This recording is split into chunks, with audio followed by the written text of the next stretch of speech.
Hello, and welcome to We Live for Saturday, your favorite college football podcast. I'm your co-host, Mike, and with me, as always, is your other co-host, John. John, how are you doing tonight? I'm doing well. Just a few minutes ago, I had to help my fiance put out a small grease fire, so that was fun. Not a metaphor, people, an actual fire. An actual fire. We were getting ready to podcast, and John's like, I got to step away for a second. Just It's all good. Everything's fine. We're all safe, at least for now. I don't know. Maybe something will happen while we're doing this, but she's still cooking, so we'll see. See how it goes. Yeah, never happened before, so Yeah. but it happens. So anyway, other than that, man, things are good. A little not feeling the this false spring vibe that's going on here. Everything's muddy and wet and gross, and everybody knows that winter is not over here in Minnesota. It's just it'll make a comeback at some point. Yeah. So it's just gross out there right now. It's so nasty out there. You have to like watch every step you take so your shoes don't get like irretrievably dirty. Yeah. No, I hate it. I said I hate spring. I hate the way the 50-degree air feels in my lungs. I liked air in like the 20s. Yeah. In my lungs. That feels much cleaner and like nicer and fresher to me. Yeah. So that's the other thing about spring is that all of a sudden the air doesn't taste as good. And some people tell me they don't like cold air in their lungs, and I'm just like, man, you were not raised how I was raised. No. I was like, there's nothing like that first, man. I think about in the fall, the first truly like chill day when you get like a frost and you take those deep breaths and you're like, yeah, baby, we're back. Yeah. Or we're like back. When we'd be up at your cabin and like after like a night of partying and like the next morning, you're hungover, you're tired, but you like step out on your deck and you're looking out at the lake and it's like it's like 0 degrees or it just feels good. I mean, it wakes you right up. Especially if you hop in the hot tub. Oh, best. And then you can be cold from the waist up and hot from the waist down. Yeah. Which is always a fun way to be. Yeah. Thinking back, like better than the opposite. Yeah. Better than being cold up top and warm. Yeah. Or being warm up top and cold. Yeah. No, I know. Like, it's that transitional period that's always the worst, but we'll get there. Yeah. We'll get there, and then it'll eventually be summer, and then we'll get into the part, and then, and then we can argue about the humidity. So it's really just a nonstop weather podcast is what we do. Always something here in Minnesota, that's for sure. Yeah. So we have a lot to talk about today on this pod, John. Yes, we do. So we are going to Well, before we get into it, though. Oh, go ahead. Yep. Oh, yeah. I'll go through the regular rigmarole before we get into it. Do it. If you want to find We Live for Saturday, find us on YouTube, Spotify, Apple Podcasts, and Podcast Addict. You can find us on Twitter at We Live for B1GSat. You can find Mike here at Alibaba26. You can find me, John, at Norwegian Gopher. You can also email us, weliveforsaturday.b1g@gmail.com. Sorry for interrupting you. Just wanted to make sure. No worries. So we're going to talk about 3 things. The biggest things we're doing are we're going to talk about every Big Ten coach and how close he is to the hot seat or isn't. Then we're going to rank every Big Ten campus based on how much we would like to live there as a student. Mm-hmm. And then, but to start off, before we do either of those things, we got to talk about a couple other like small things, the death of spring games, which we'll get to. But first off, right off the bat, Big Ten media days in Las Vegas, ? Terrible. What are we doing? Did we add UNLV and did I miss that? Was I just really busy over the weekend and we added UNLV in all sports? How is Vegas a Big Ten city? How are you justifying that? You're going to have your media days in Las Vegas, which makes it way more expensive for all your Midwest reporters to get there to start with. Yep. Right? Like maybe it's nice for the people coming from LA, but that's like about it. Yep. And Vegas is a really expensive city, so you're pricing people out that way. And I'm just bitter because I really wanted to get us a credential this year in Indianapolis, and I had it all set up, and I have a place for us to stay. and like was like, yes, we're gonna go do it up. But now we're not going to Vegas for Big Ten media days. If we're gonna go to Vegas, we're gonna find a better reason to do it than Big media days. Well, Vegas doesn't need our money, man. Vegas doesn't need anybody else's money, especially from the Big Ten. And that's where, it's the same thing when we've talked about in the past about where the Big Ten championship should Big Ten championship game should be. And it's the same thing with media days, man. Like, it should be within the Big Ten footprint. It should generate money in the Big Ten footprint. Exactly. To those communities, to local businesses, hotels, what have you. Those are the ones that deserve the money that comes from these kinds of major events. Las Vegas doesn't need our help. So, no. Yeah. To me, I don't know. This is like, it's like pink collar brain when you've been pink collar so long that the white collar people just say yes to everything you say, even if you're wrong, just because they don't want to argue with you because it's not worth it. Mm-hmm. And so you think you're right about everything. You're like, oh, Las Vegas, that'll be great. Me and the boys will get in a few rounds of golf. And it's like, no, dude, that's not what this is about. Yeah. It's not what this is about. Yep. So I don't know. I don't know what I was trying for with that voice. I started down one path and I couldn't quite commit to it. Your point was made. I understood. Yeah. I got it. Understood what I meant. Yeah. But yeah, usually I can do a little better voice in the moment. But whatever. We keep swinging. We'll keep going after it. But yeah, I hate it. I hate it. I think, if you're gonna take media days, put them in Indy, put them in Chicago, put them in Minneapolis. Like, I don't even want you to put them in like Los Angeles or Seattle or like Piscataway, because I think that's too far for everyone else to have to expect them to go. Mm-hmm. Like, I think that it should truly be within the Midwest footprint of the Big Ten when we're talking about the media days, because that's where most of the teams are from. Yep. Well, and it's easier. And for me, and I've made this argument again with I think the Big Ten championship game, how if I had to pick just one place, it would be Chicago. Like, because every flight, every major city can fly directly into Chicago from the entire country. So it's the most central location. It's a major city. Yes, I understand.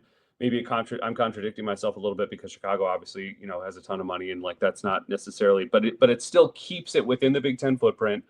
Chicago's a great city to visit. And like I said, it's easily accessible for everyone, literally everyone. And so, I'm with you, man. I think it's just a money grab, and it's stupid, and it's a gimmick, and everybody's done. It's a gimmick. That's what it is. Yep. It's not even a money grab. There's no way. It definitely costs more money to put up. You can't tell me that you're saving money putting something in Las Vegas over putting it in Indianapolis. Yeah. It's a gimmick. It's just a gimmick. Yeah. It's a gimmick for some guys who I guarantee you just want to go golfing, and that makes me so mad. Yeah. Makes me so mad. And I hope, and you know what? When they're out there with their hack swings, taking drops because they're terrible at golf, like, I hope it was worth it to take the Big Ten media days out of the Big Ten footprint. I hope you're really proud of yourselves when you're golfing, when you're shooting like 27 over par. Okay. God. Just makes me mad. I'm all worked up now. All right, let's talk about, you want to talk about something else that pisses me off? Yeah, let's do it. Love it. Spring games, John, are dead. Yep. Matt Rule said Nebraska's not going to have spring games because he's afraid of his players getting poached, which I like. Matt Rule, again, is very PJ Fleckian in his honesty about like stuff like that, and I appreciate that. And then you had Texas's coach, Steve Sarkisian, saying, quote, "I just don't know if rolling the ball out, playing the game when we only get 15 practices is the best for us to maximize the opportunities that we get. So it's going to be a little bit of a different approach, but I think college football is changing right now. We need to do a great job as coaches of adapting to college football, and that's what we're trying to do. I think it's going to be good for our team," closed quote. We have seen a score of other teams cancel their spring games, announce that. And then you have OG schools. Like, I got to give PJ Fleck credit for this. PJ Fleck hated spring games way before it was cool. PJ Fleck has been trying. He has been working, and he's gotten, I don't think we've had a spring game since 2021. I don't know. Was it pre-COVID? Last time, no, there was one after COVID. I remember because Tyler Newbin they lined him up as a wide receiver and threw him a touchdown pass and then named him the MVP, right? Yeah. But like for people who say, oh, well, so this is a real thing. It's over. The spring game as we knew it is dead. And I got to say that makes me really sad. Yeah. And I'll tell you why. There's something unique about being able to go to a spring game and you've been, consuming what little bits of media there have been and whatever coming out of practice, but you don't really know anything about a lot of players. Yeah. Both the players who are now getting playing time who weren't playing before, and the players who transferred in or who are freshmen now, who you haven't seen before. So there's something special about going in and being like, oh, I've been reading about this guy since he was a sophomore in high school. We were recruiting him, and now I get to see what all the fuss was about and what does he look like out there and all that kind of stuff. And like also get an idea of maybe what the offense is going to be like, what are going to be some of the tendencies, what is the, is the defense going to attack at all? Like, fun stuff. And you can like, yeah, they didn't tell you a lot.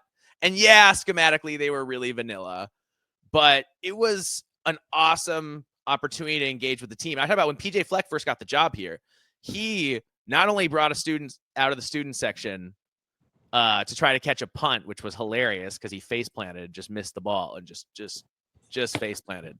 But he had the coaches and stuff hang around for like an hour and a half after the spring game to just talk to people. Mm-hmm. And you got in line, you got up there and you get something signed or get a picture or just, say hello or whatever. Right. Yeah. And that is the part of spring games that I think is really sad to lose, that connection between the team and the fans. And here's the other thing I'm going to say, and it doesn't make anybody comfortable when I talk about it, but we have to talk about it anyway. Okay. There are a lot of families who cannot afford tickets during the season. And at a place like Minnesota, having a spring game was a way for you to bring your family, see the team, potentially meet the team for the cost of parking. Yep. For the cost of parking, and that's it. Yeah. $5 or $10 or whatever, right? Mm-hmm. So that was a really cool option for a lot of fans. And now we have streaming, so not even all the games, you need like Peacock or whatever, which, a lot of people don't have if you want to see all the games. So you can't even see all the games of your favorite team anymore. Yeah. I think it's really bad, man. I think it's really bad for connecting the next generation of fans. Mm-hmm. And a lot of kids grow up with really fond memories of going with their parents to these spring games. Yeah. Getting some popcorn or whatever, Yeah. I totally agree. And I'm with you, man, entirely. And it's also just like there's something that also it allows you to get excited for the upcoming season. Because like we've talked about, everybody knows how long of a drought there is from the last game of the season until the next game. And it gives you a little over bit 8 months. Yes. And having that spring game makes you feel a little bit more reinvigorated. And and you get to see, even if it is vanilla, you get to see some guys out there. You get to see a little bit that you're like, oh, okay, this guy looks like he's going to be really good. Oh man, that guy's got the right size, the right, mechanics. Like he's going to fit in really well at this position, whatever. Like this guy's going to be a disaster. Yes. Everything good and bad.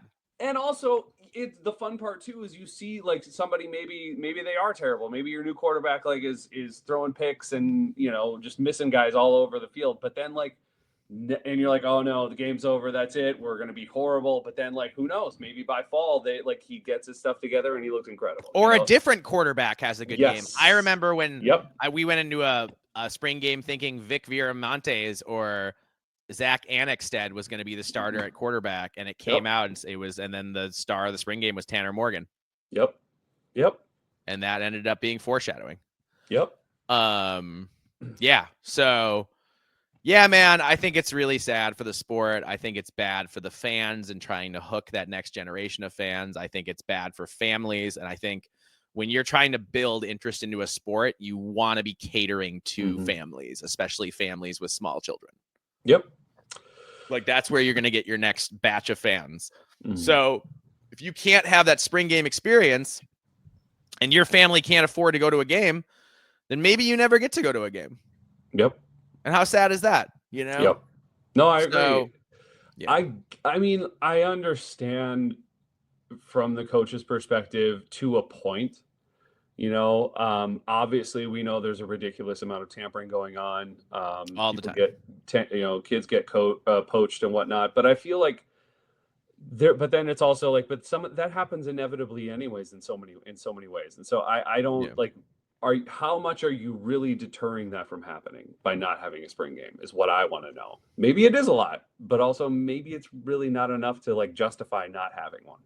That's where I come at it. But Yeah, I just think, man, these coaches are so paranoid. I think Michigan broke them. I think the Michigan sign stealing scandal broke them, and they're like, we're locking everything up. We're not having any open practices anymore. We're not letting you see anything. We're too scared. We're scared, you know? And like, that's the vibe that coaches, even Steve Sarkisian, if Steve Sarkisian at Texas, Texas that has a top 5 or 6 budget for players in college football, Texas that has unlimited wealth, the state university of one of the biggest states in the union. If Texas is scared, then everybody has to be scared. So I get it. I get it. I understand it. I think it has to happen. I think spring games had to die. But I hope these coaches will not shut down access for the media. I hope that we can at least, maybe we can't see the players, but you got to at least let us hear about the players. Well, PJ's already done a good job of shutting that down a lot too. So, PJ used to have a lot of open practices. Yeah. And he does not do that anymore. I'll remember I was at an open practice once too. And and PJ dropped an F-bomb actually.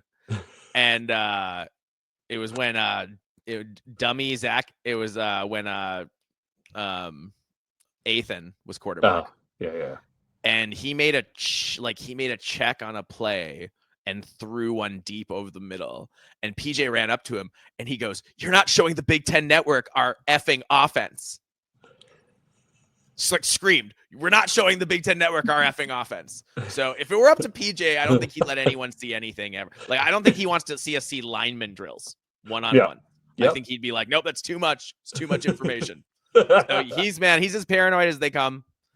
But they kind of all are, man. Yeah, they are. And I think they all are because they have to be. So I'm sad for the death of spring games. I think it's really taking something away. I hope they can find a way to have at least have a fun event where the fans can come out and meet the players. Yeah. Which, I mean, I know, don't even dress them. It's not even a sports thing. Just have the players come in normal clothes and spend an hour or two talking to some fans. Yeah. No, I'm with you, man. I think that would be great.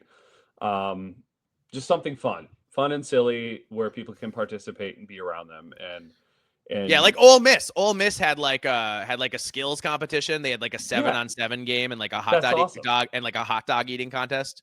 Love that. Love that. And then Lane Kiffin always takes pictures surrounding himself with young women. But then pretends like he's a big wife guy. He really wants to ride that line. Like, I'm a big wife guy, but look at me. Yeah. It's he's an interesting one. He's an interesting one for sure. To say the least. Yeah. All right. Should we move on? Yes, let's do it. Okay. So moving on from the death of spring game. So we are ranking coaches based on how close to the hot seat you are. So John, you can tell me if you had it set it up any differently and we can change it on the fly, but I had it 1 meaning your job is completely safe and 5 meaning you could get fired at the first sign of bad news this fall.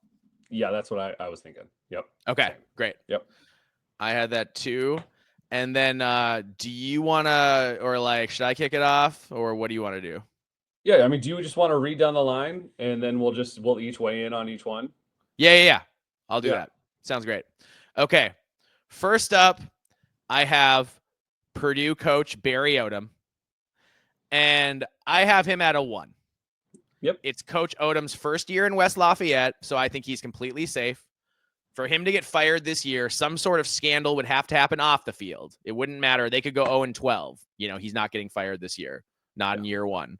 The bad news for Odom is that his roster got raided in the transfer portal once again. And that was not good. And that's happened a few years in a row now. Mm-hmm. It's become an annual thing with Purdue. And Purdue is competitive in hoops NIL, right? But for whatever reason, they have struggled to fundraise similarly for football. Mm-hmm. So I think it's kind of an impossible position to tell a coach he has to find a way to win despite losing half a dozen or more of his best players every single year to transfer. That's a lot to overcome. So Odom is on a safe seat for now. But if Purdue goes 2-10 or 3-9, there'll be whispers about whether he's up to the job for the job. The question for me is whether or not Odom got enough guys from UNLV to transfer to Purdue with him. Can he do on a lesser, not to the same extent, of course, but can he do a little bit of what Curt Cignetti did and immediately be competitive by filling out his roster with his own well-developed group of 6 players? So Odom, but I will say, man, Odom knows adversity. His QB quit 4 weeks in the last year, and not only did he seamlessly replace him, but he led UNLV to a 10-win regular season, tied for the best in school history. So that's insane. And it'll take that kind of talent evaluation development to win at a place like Purdue that's poorly resourced in comparison to its competitors in the Big Ten. So Odom brought in 27 guys from the transfer portal, including 7-ish guys with him from UNLV, while the rest he took from Arkansas, UCF, Va-Tech, Wake, Michigan, Memphis, BC, BYU, etc.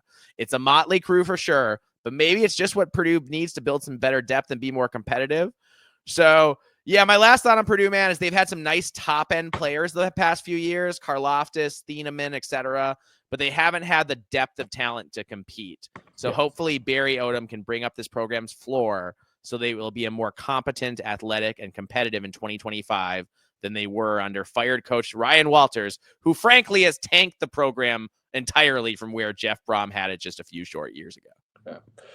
Well, it makes me wonder, did Jeff Brom, was he the NIL at Purdue? And once he left, he just took all of it with him? Like that was it? He was paying the players? like under the table, like out of his own pocket? Yeah, exactly. Like he was like, let's run. Man, I think a lot of it was Jeff Brom had the reputation that he's an offensive genius. Yeah. And I think players were probably taking a discount to play for him, Yeah.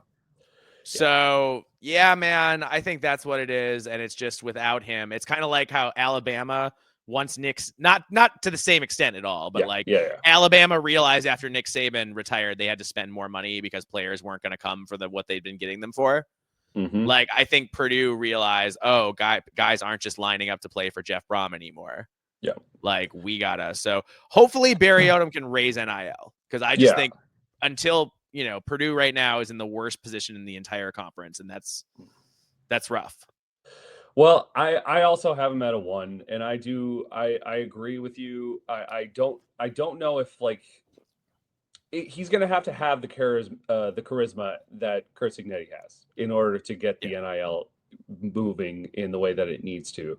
And he has to have that confidence. So I agree. I think he's a good hire. I think he's going to bring in some really good pieces, but it's just a really, really tough place to win.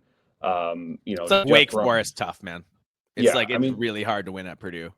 And like you said, they're such a hoop school. They're such a hoop school. They are. Yeah. And they've been good enough at hoops that they can let the football slide a little bit. You know what I mean? Yeah. Like Indiana was a hoop school, but they hadn't been winning in hoops either. So they were like more desperate in football. And I'm not convinced Purdue's desperate yet. Yeah. I think they're going to get desperate. We're going to find out. Yeah. But I'm not convinced they're desperate yet. Sure. So, man, I wish all the best for Coach Odom, but I think he's got a really tough, it's going to be a really tough job. Yeah. Agreed. All right. Next up, I have, let's go to UCLA, talk about Deshaun Foster. So I have him at a 2 on the hot seat. Look, I think Deshaun Foster did a good job rallying a moribund UCLA program out of a 1-5 start to end the year 5-7. That was a big turnaround. And this year, under a more competent OC, I would expect UCLA to take a big step forward offensively. That should bode well for the Bruins. He has to find a way to do better than 3-6 in the Big Ten again, though. look for new offensive coordinator Tino Sunseri to give a jolt to what was a somewhat punchless offense at UCLA in year 1. Hey, man, I think this is easy for me. Like, I think Deshaun Foster is a decent enough coach. I think his players play hard for him.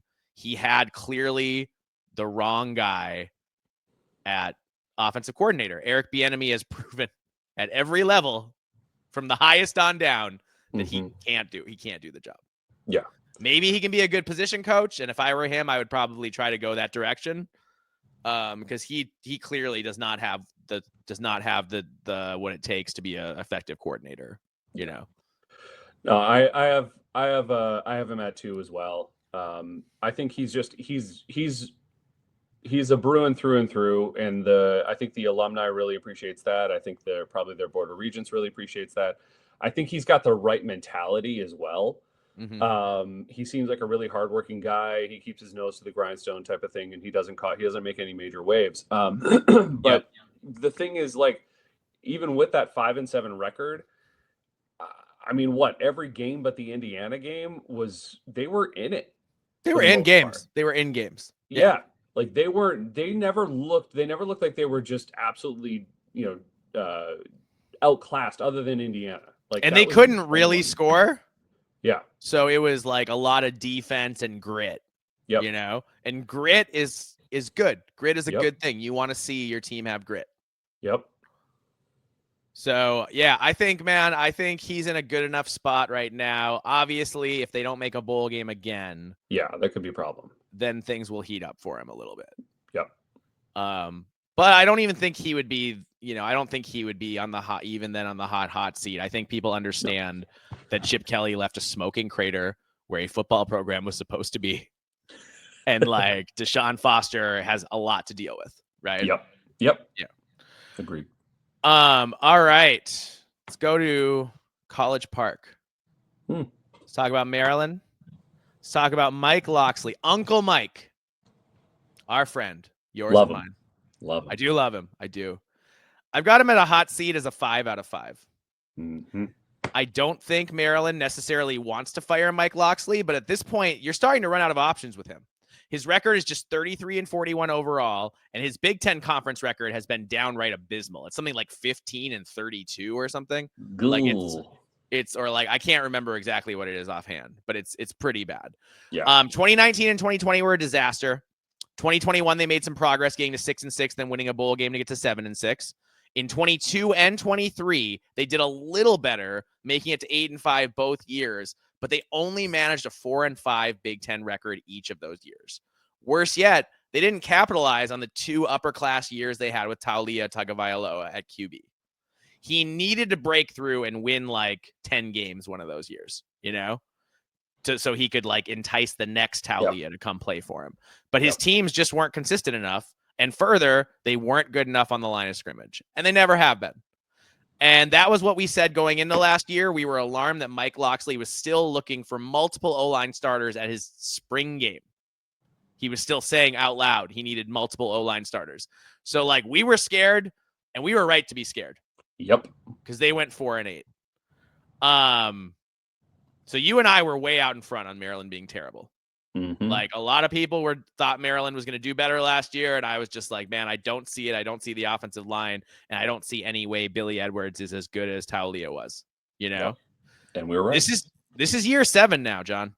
Yeah. Mike Locksley has never had a winning conference record.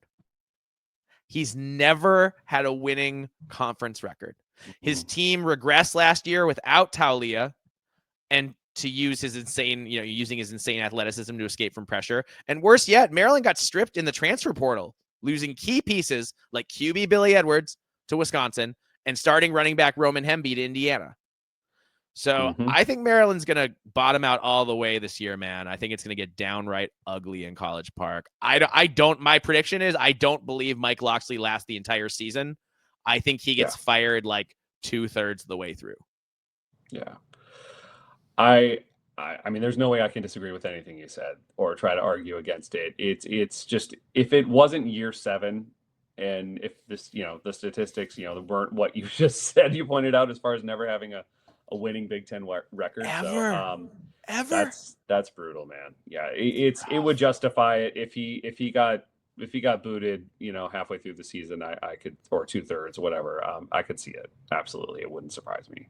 And I love Mike, and honestly, and I think we talked about it. He will become an outstanding offensive coordinator for somebody somewhere else. Like, he'll kill it. Mike Loxley's the kind of guy who could easily get fired and be like, and then get hired as an OC and be playing for a national title like right away.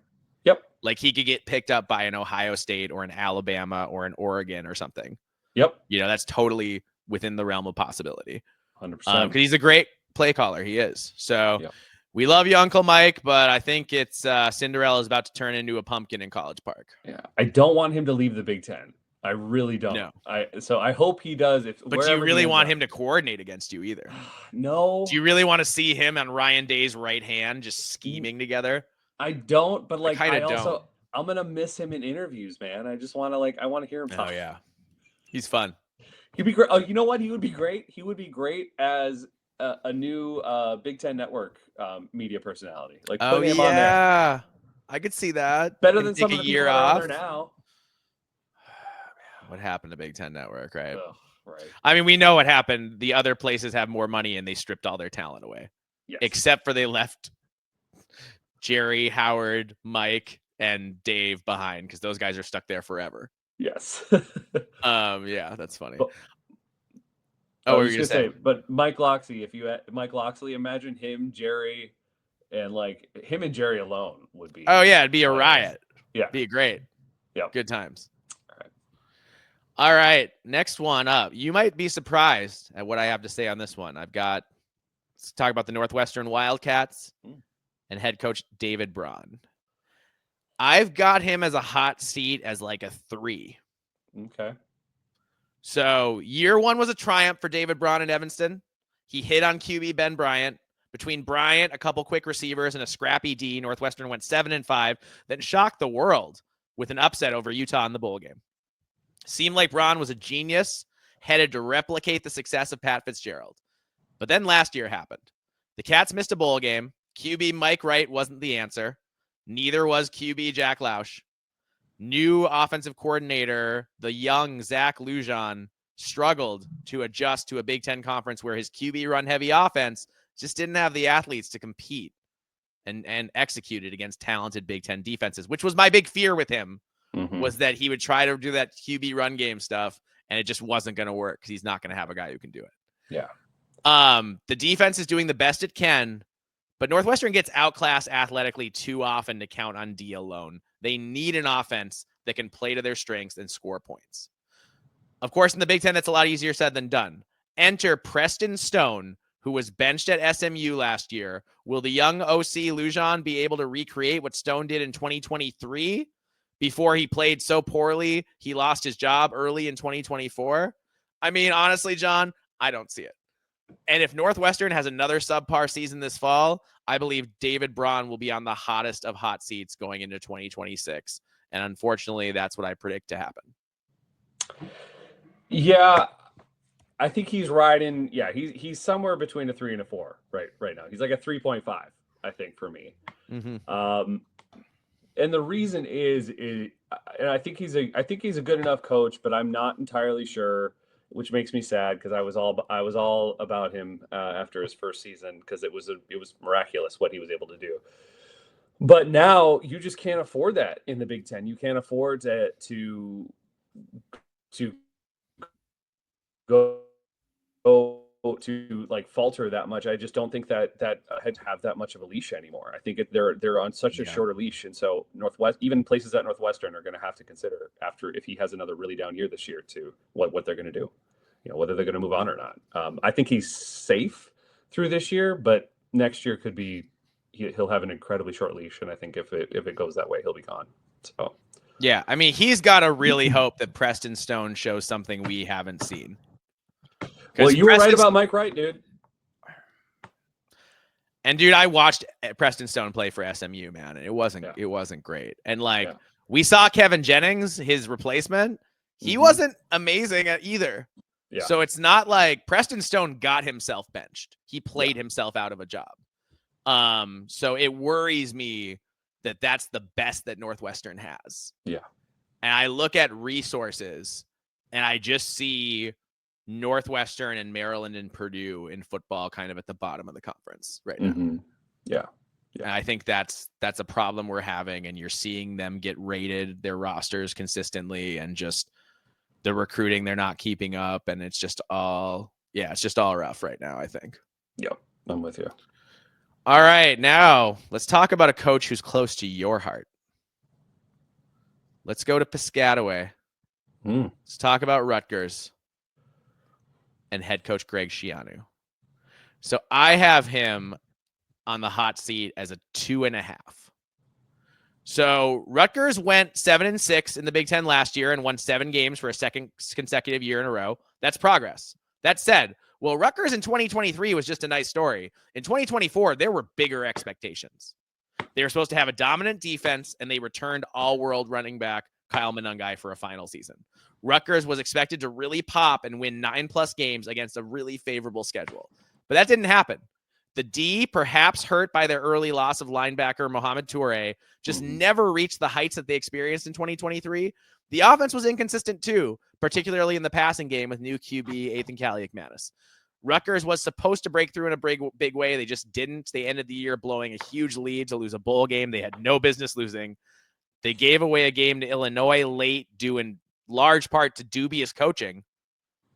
And they just flat out weren't ready for their moment in the sun. So I think Schiano's well liked at Rutgers, right? Mm-hmm. I don't think he'll be fired after the season, no matter what happens.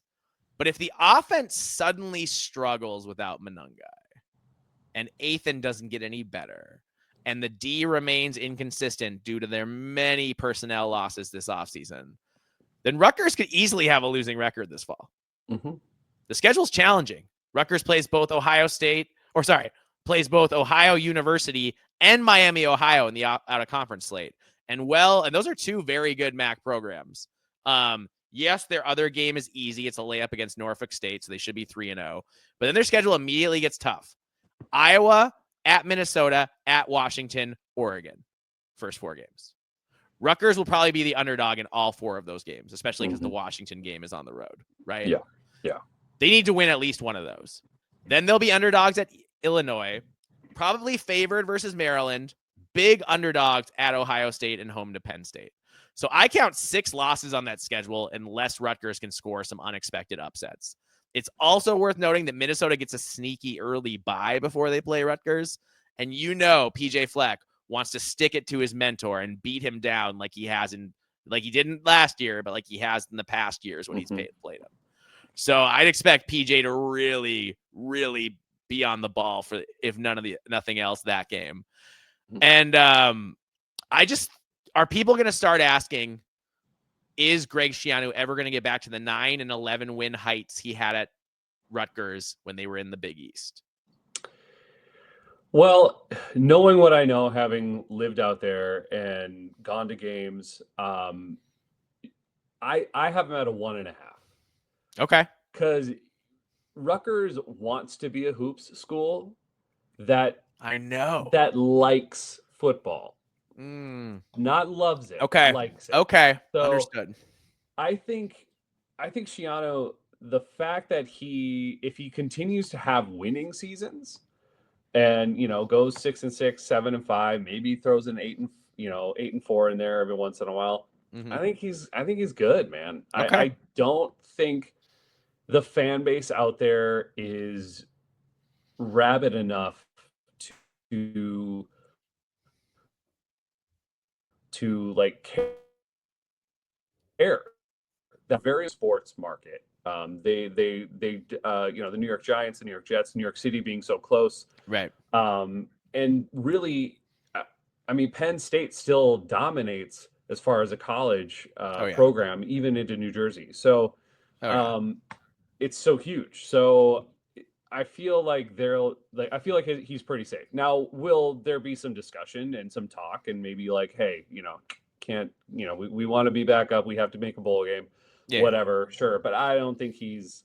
So you're saying he could punt, go 5-7 this year, and it's not going to be a big deal. Yeah. I don't think anyone's going to be that upset. Like, it'll be disappointing, but I don't think anyone's going to be that upset. Yeah. Yeah. All right. Very interesting. All right. Now let's talk about a coach who's close to both of our hearts. Let's go to Dinkytown. Talk about the Gophers and Minnesota head coach PJ Fleck. So I've got PJ Fleck's hot seat at a 2. Look, Minnesota finished 5-4 in the Big Ten and 8-5 overall in 2024.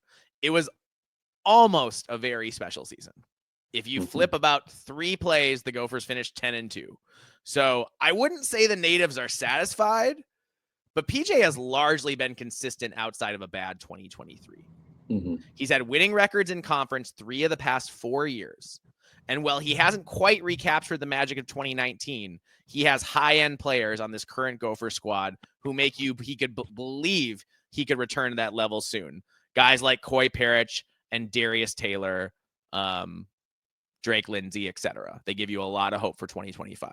So PJ went after, since his year 1 rebuild, when he struggled in year 1, he's gone 7-6, 11-2, 9-4, 9-4, 5-7, and 8-5. So yeah, the fan base wants to see a return to double-digit win seasons. Of course we do. But we are also patient, as PJ has been very close to big-time seasons in 2021, 2022, and 2024. I think there's a belief in the fan base, and at least for me, that PJ can reach those heights again and make a playoff run during the Coy Parrish, Drake Lindsay era. Yeah. No, I agree. Yeah, I think it's a 2, but with high expectations. Yeah. Like there's still pressure there, significant pressure to produce at a higher level. And I think for the reason that we know he can, and that it's been so close. I mean, so close. Again, not to throw him under the bus, but had it not been for Dragan Kesic, we would have had a 9-10 win season possibly. We would have. I mean, we would have. Yeah. So had it not been for our former Big Ten kicker of the year, who had a terrible senior season, man, I keep seeing him kicking, getting ready to go to the pro stuff, and I'm like, man, good for you, but it's not happening. No, it's not happening. So that's it. But but he feels that, and I think he's aware of it, and and the fans do want that. I don't think as much as I know certain, there's a lot of fans around here that celebrate mediocrity and are like, oh well, that's just the way it's going to be here. Oh gosh, we're lucky to get to 7 wins. It's like no. I think most of the fan base expects more and wants more, and so there will be pressure. But I agree. I think his job is safe though at 2. Yeah, I think I'd also add that Mark Coyle and PJ Fleck have been together their entire tenure. Yeah. And I think that being a really strong relationship also is a feather in PJ's cap, Yeah. Whereas, like I said, if PJ randomly has a bad year, I don't think he's going to be on the hot seat or anything. I expect him to have a better year this year. Yeah. But I don't think he's going to be in big trouble. Especially, if we're back here next year and PJ went 8-5, 9-4, will we be a little disappointed? Probably. But we're not going to be calling for his head. No. But I do look forward to in the next coming months, the rumors of where he's going to go and how he's going to leave and how he's always left or been going to leave since he touched down in Minneapolis. So I look forward to that story. Yeah. It's year 9, folks. You really got to give it up. Yeah. But even if PJ leaves at this point, he's the 3rd longest tenured coach in the Big Ten. Yeah. 3rd.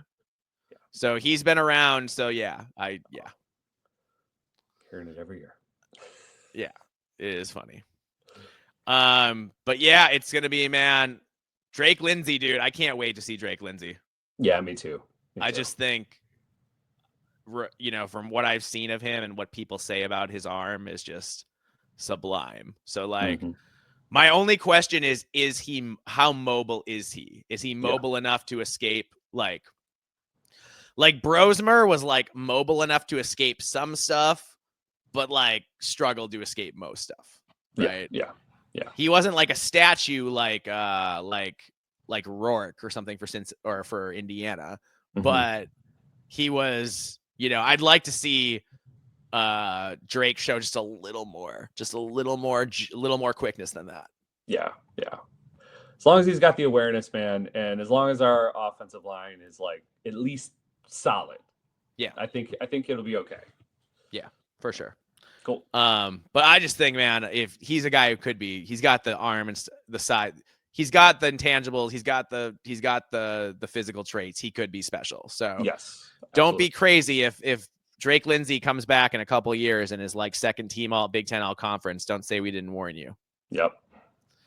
All right, moving on to a coach who doesn't even know what a hot seat looks like. It's going to Bloomington. Let's talk about Indiana. Let's talk about head coach Curt Cignetti. I've got him on a hot seat at a 1. Look, Curt Cignetti just led Indiana to the best season in modern school history, going on an incredible 11-1 regular season run. They finished 11-2 after the playoff loss to Notre Dame, but suffice it to say, when you have arguably the best season in school history in year 1, your seat will be safe. So Indiana has a much tougher schedule going into this year. That said, Vegas is bullish on the Hoosiers, giving them like 8.5 wins as an over-under, which surprises me with how difficult their schedule is. But, man, I think Curt Cignetti should still absolutely be considered a top-notch Big Ten coach. If he manages to go like 9-3 or something against that schedule, I don't want to hear he fell off. He's like, I want to hear his plan to turn water into wine. I'm listening. That's what I want to hear if he wins 9 games against this schedule. So, man, Curt Cignetti, I think he's the safest job in the Big Ten. I think he's got all of the job security of a Supreme Court justice. It would take an off-the-field scandal of massive proportions to push Curt Cignetti out of Bloomington. Yeah. Unless he leaves of his own volition, but he's not getting fired. No. He's I mean, dude, I'd put him at a 0.5 at this point. Yeah. Like, come on. Yeah. No, you're right. I mean, he's in good shape. Yes. Yeah. All right. Moving on to East Lansing. Let's talk about the Michigan State Spartans and head coach Jonathan Smith. So I've got Jonathan Smith's hot seat at a 3. He underachieved in year 1. Despite QB Aiden Childs, Frost superstar wide receiver Nick Marsh, and others, Sparty finished just 5-7, got crushed several times last year. Were not competitive in some of those games. At one point, the D-line play was so bad that Sparty went 6 consecutive games without recording a sack, which is absolutely inexcusable. That said, what Smith accomplished at his alma mater, Oregon State, was nothing short of awe-inspiring. He took the worst team in the league, 2-10 in his first year, to 10-3 in 2022, 9-4 in 2023. Did that despite competing against much better resource programs. He managed to make DJ Uiagalelei into a functional QB, which is more than Florida State managed with him in a disastrous campaign last fall. Yeah. So we know that Jonathan Smith can develop QBs and play to their strengths, right? Aiden Childs has flashed as a really talented QB at times. Smith needs Childs to put it together, and he also needs to play better on both sides of the line of scrimmage. Will he get it? I don't know. I think Michigan State is a really high variance team going into 2025, but if he face plants again this fall, if he goes 5-7, 6-7, I think his seat will be considerably warmer going into year 3. I think Michigan State fans are still a little spoiled from the D'Antonio era. And I think they still see themselves as a helmet school more than not. So I think if Jonathan Smith has another rough season, like he goes 5-7 again, then I think he is on the hot seat going into 2026. So that's interesting. He hosts Boston College in the out-of-conference schedule, which is a little tricky as Bill O'Brien's a good coach. Still, he should win that to get to 3-0 non-conference. But then it gets real. At USC, at Nebraska, then a must-win home game against UCLA. Then at Indiana, home to Michigan, at Minnesota, home Penn State, at Iowa. Yikes. That is a gauntlet. Finishes the year out against Maryland, but that middle slate of several games, Sparty might not be favored in any of those games. So they will have to spring a couple upsets next year if Jonathan Smith wants to get back to a bowl game and get things moving in a positive direction in East Lansing. So, man, I think it's a really big year for Jonathan Smith Yeah. I think this is the year that decides if he does what he did at Oregon State again in East Lansing, or if it's not going to happen. I think we're going to find out. I'm not saying he has to be like 9-10 wins good this year, but he's got to have a winning record. He's got to find a way to have a winning record this year. If this wasn't Michigan State, for the reasons that you pointed out about, like, thinking that they're more or less a helmet school and the expectations are higher. If he was anywhere else, I feel like no, like he's going to been given time. He'll be fine, and I do think he'll be fine. I actually have faith that he's going to be able to pull it together and get Aiden Childs to be a lot more consistent, because we have seen it. I mean, when Aiden Childs is on, he's terrifying. He's got juice, man. He's got juice. Dude. Yeah. I mean, so, but he just, he looks amazing for 2 plays and then he throws a pick. So, but he's a young QB. He's a young QB. Yes. That happens. And so I have faith, again, like you said, because he was able to make DJ Uiagalelei make him look like a functional quarterback. He's got so much better, he's got a better tool to work with here than he did at Oregon State. And I think much better. Yeah. So I think just better personnel in general. Obviously the coaching staff and the players that he has access to. So I think you're right. Like, if he does faceplant, he'll be on the hot seat next year. But do I think that's going to happen? No. So I mean, I got him right now. I'm more leaning towards 2 at this point. I think he's pretty safe because I just, and maybe I'm just basing it off of the fact that I have a lot of faith in him as a head coach and his ability to bring this team to be a lot better than what it was. So we'll see, man. I'm worried. Yeah. I'm worried for him. Okay. And a little bit of it's hubris because they have Joe Rossi. Let's be real. Yeah. True. So or is me hoping for hubris on their part? You know what I'm saying? Yeah. But yeah, dude, I think that's his defense went. I think that's an underrated narrative going into this next season. His defense went 6 games without a sack in a row. Yes. Like, that's got to change in a big way. Yeah. In a big way. You can't allow quarterbacks to sit back and pick you apart. Not in the Big Ten. Yeah.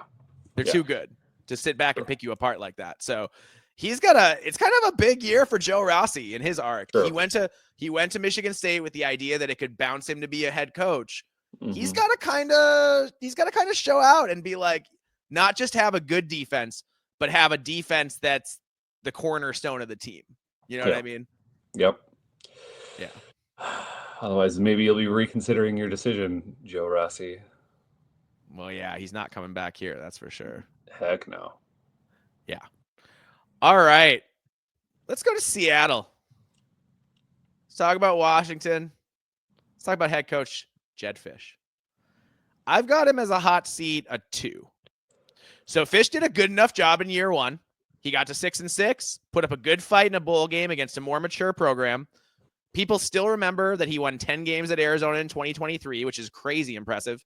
That said, Fisch did lose both of his Nepo baby coordinators in OC Brennan Carroll and DC Steve Belichick. So can he keep things moving upward with 2 new coordinators? He'd better, because Washington fans will be expecting more than 6-6, 3-6 in conference for year 2. A lot depends to me on the development of electric dual threat QB Damon Williams. I think it's all about that, man. Because if Damon Williams, I think, Washington, we'll see what they are like under Ryan Walters. He hasn't had time to recruit to what he wants to do. So I think Washington will be fine on defense, but I don't think this is going to be like a vintage Ryan Walters playing FU press defense all the time and dominating. Yeah. I don't think, I also don't think it's going to be like at Purdue where it was a mess. I think it'll be very in between. Yeah. And I think it'll be up to the offense to be the more dynamic of the 2 between the offense and the defense. If Washington's going to take a step forward and do better than 6-7 this year. Well, they're bringing back Jonah Coleman, which is a huge piece. So that's great.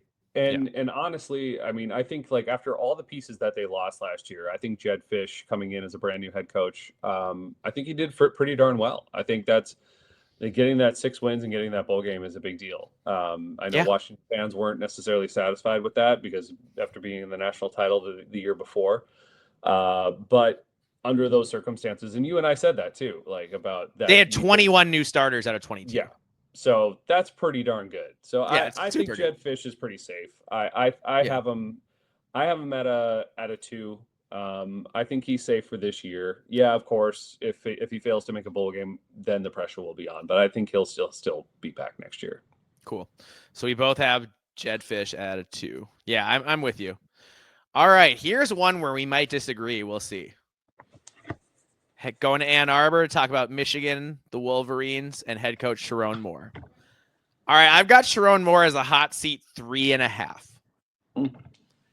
Yeah, it's only year 2, but Sharon Moore straight up face planted in year 1. Yes, he did manage to rally to beat national champ Ohio State and Alabama late in the year, which saves him from being at a 4 or worse. But he made the mistake of all mistakes in thinking that Alex Orji was going to be good enough at QB to make it in the Big Ten. He flat out wasn't. And Moore should have known that. He's an offensive coach, an offensive coordinator. Yeah. How did he look at Alex Orji and think this guy is going to work out? Like, Orji, he had no tools, man. He had no, it was, I mean, he was athletic, but like no skills. The skills weren't there. So that was crazy. So that makes me question his talent evaluation at the most important position in the game. The good news is he brought in both a transfer senior QB and Mikey Keene from Fresno State, but also the top-ranked recruit in the nation in 5-star quarterback Bryce Underwood. Whoever wins that battle better make it to a playoff game. Michigan has a favorable schedule this year, and with all of their talent, there's no excuse for having a second consecutive subpar year. Look, man, some places are different. Michigan isn't Ohio State. It's not Columbus, but it's not anywhere else in the Big Ten either. Yeah. You know, there is a pressure at Michigan that exceeds what you see anywhere else. And I think if Sharon Moore goes 9-4 this year, I think people are going to have pitchforks out.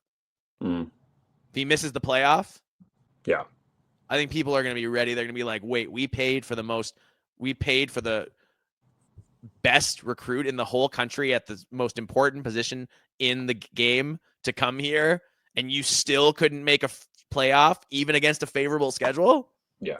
So, very favorable schedule, by the way. Like insane. Crazy favorable. Yeah. Like they play Ohio State, but they don't play Oregon or Penn State. Yeah. Okay.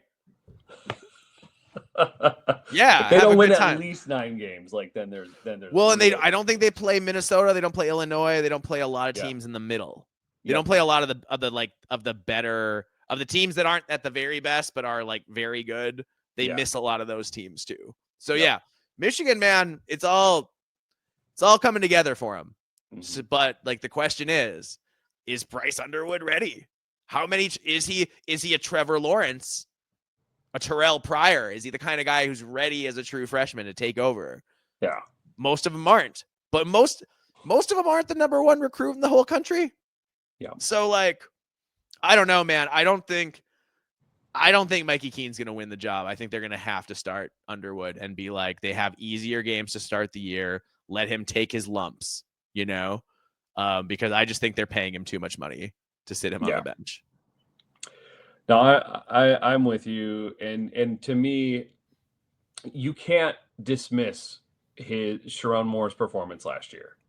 And no, so you can't, again, yes, he beat Ohio State and they beat Alabama in the bowl game. But the fact is it was so problematic getting there.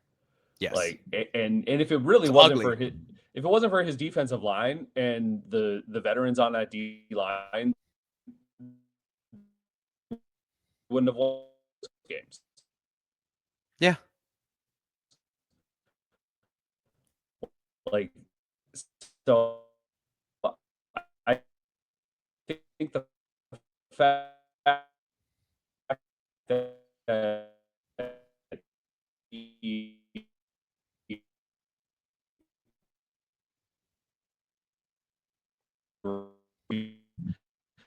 wait with hello. Yeah, lost you for a second. Yes. Okay. I could still hear that you were talking.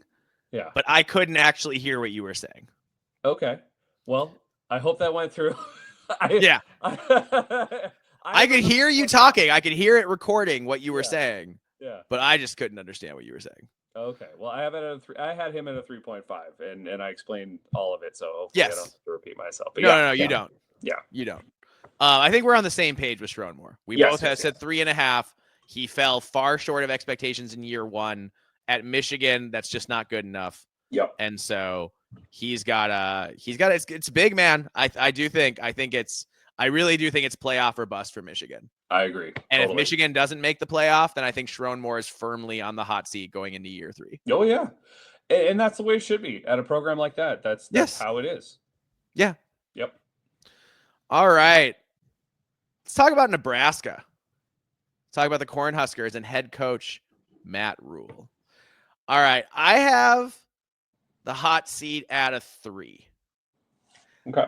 I think the worst thing to happen to Matt Rule was Curt Cignetti. Yeah. It made Nebraska fans question everything Matt Rule is doing. It didn't help when IU beat Nebraska 56-7 in a game where the Cornhuskers looked hopelessly outmatched and worse, outcoached. Mm-hmm. Because if you ignore Indiana, then Rule has done about what is expected. He went 5-7 in year 1 after inheriting a dumpster fire from ex-coach and alleged high-functioning alcoholic Scott Frost. Then in year 2, he got to 6-6 and won the bowl game. Yeah, they only went 3-6 in the Big Ten, but they crushed Colorado out of conference and ended the season on a winning note with a winning record. That said, it's year 3 now. Cornhusker fans are done waiting. Mm-hmm. They're done being patient. They expect big-time results, and they expect them now. And if Matt Rule fails to have a breakthrough season again this fall, then I think his seat will get increasingly hot going into 2026. Yeah. Nebraska has an extremely easy out-of-conference slate this year, as the toughest game is former Group of 5 darling turned Big 12 also ran Cincinnati. So they should be 3-0 going into conference play. They start with Michigan. That's a loss. They have a must-win against Sparty after that. Then they're at Maryland. That's a win. At Minnesota, toss-up. Northwestern, win. USC, toss-up. End at UCLA, at Penn State, Iowa. So that's a really favorable schedule. Mm-hmm. Like, you don't play Oregon or Ohio State. So, yeah, expectations will be sky high in Lincoln this fall. And Matt Rule had better show some magic in year 2 of QB Dylan Raiola. I think this is a big year, man. I think Matt Rule is either going to arrive in a big way and we're going to be like, whoa, Matt Rule is going to be here for time to come, or else it's not going to happen and Matt Rule is going to be on a hot seat going into next year.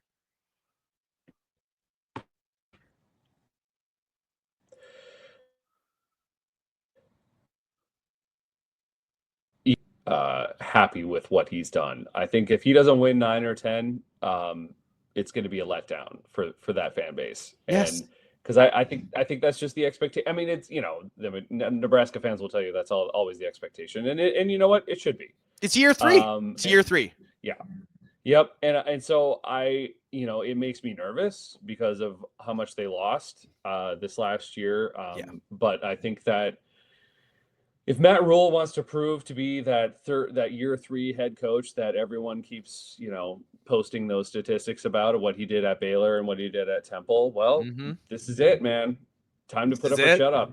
And if you can't do it, then I mean, there's going to be a large outcry for him to be gone, and because the Husker fans will not tolerate that. No, I don't think they'd fire him. But I think he could be on a very hot seat going into next year. Yeah. He's got to win at least 8 games. That's what I feel like. If that's what it has to be. So if he goes 6-6, I think he'll still be there next year, but his seat's going to be red hot. Going to be warm. Yep. And again, you cannot, when you have these years where you don't have to play the two most well-resourced programs in the Big Ten in Oregon and Ohio State. You have those years and you don't have to play those teams. You got to capitalize. Yep. You got to. Yep. So Dylan Raiola is in year 2 now. You can take the training wheels off him. Like, it's got to be now. It's got to be now for Matt Rule. And speaking of coaches for whom it has to be now, let's go to Madison and talk about the Badgers. Oh, yeah. Oof. and Wisconsin head coach Luke Fickell.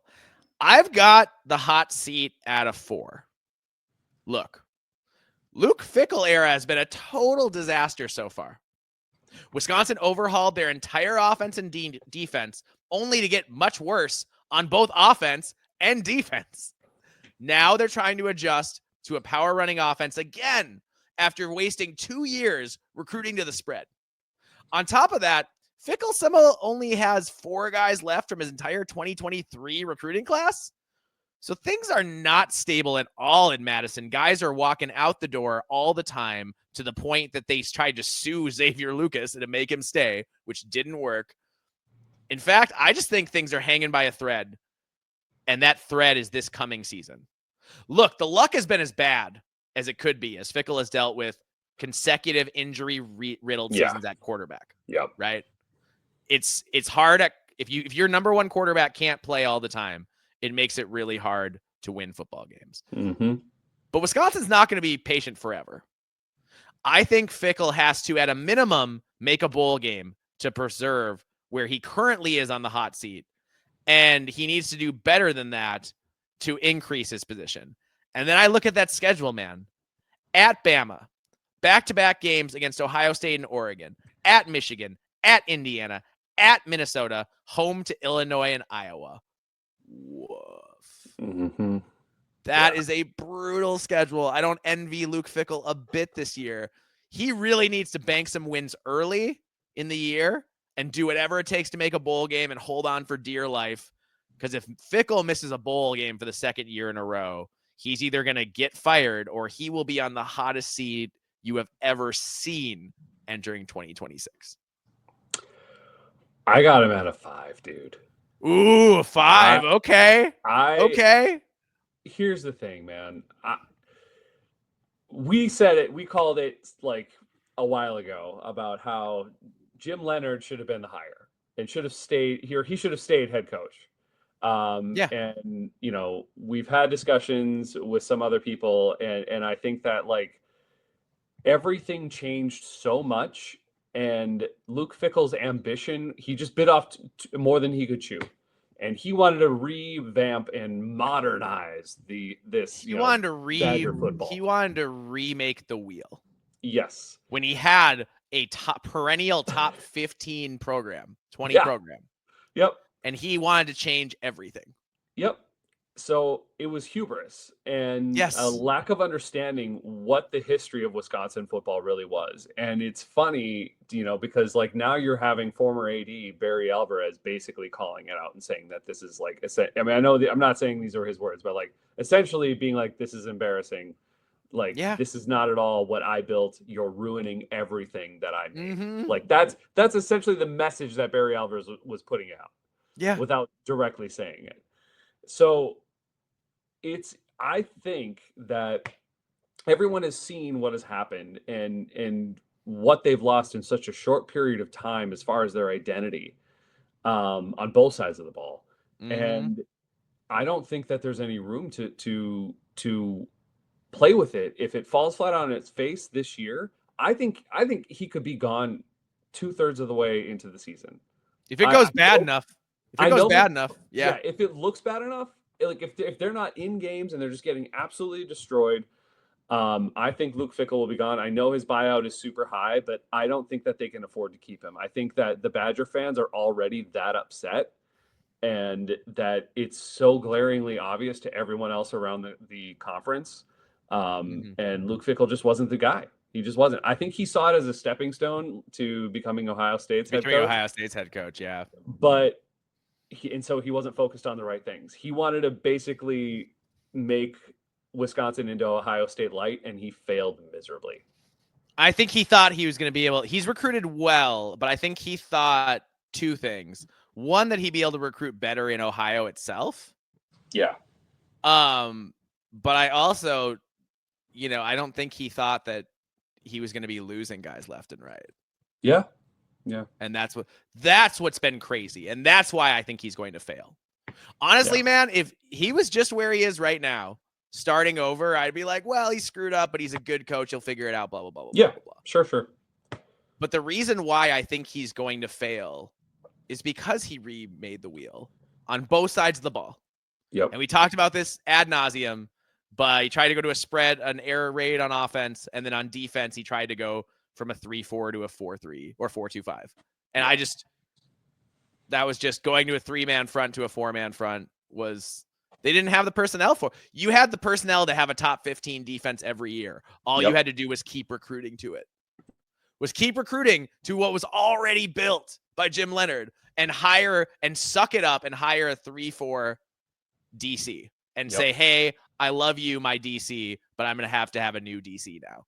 But he was like, no, he wanted to bring people with him from Cincy, and he wanted to have it his way, and he wanted this and that and this. And, it's not going great. Yeah. And I just think, man, I keep thinking, oh man, Wisconsin, well, we'll see. It depends on their QB play. And I keep forgetting they have Billy Edwards. And man, I don't believe in Billy Edwards. And I'm not saying he can't be good or he can't have good games. Yeah. Which he can. But like, there was nothing he did last year at Maryland that made me think, oh yeah, he's a guy you're going to ride to victory. No. Like, he seems like a step down from Tyler Van Dyke, honestly. Yeah. I don't have any faith in Billy Edwards, and I know they have a couple like good solid running backs, but there's no Braylon Allen, there's no Jonathan Taylor, there's no Monty Ball. No Monty Ball, no Melvin Gordon coming through those doors. Not happening. Tawi Walker doesn't scare me. No. He's good. Yeah. Doesn't scare you. No, so I think that there's a lot, and that's why I have him at 5. I think that Luke Fickell, because it's being talked about nationally too. Like, there's a lot of articles out there. I mean, and it's not, again, like, he's got his schedule working against him as well. Like, this is the hardest schedule, I think, in the country right now. I think it's being talked about. It's wild how hard it is. So, yeah, man. He hit all the top half teams in the big and like almost none of the bottom half teams. Yeah. Yep. So it's rough, man. It's definitely rough in Madison right now. He's got to create a freaking miracle. Something's gotta happen. So yeah. Or he doesn't, which is my hope.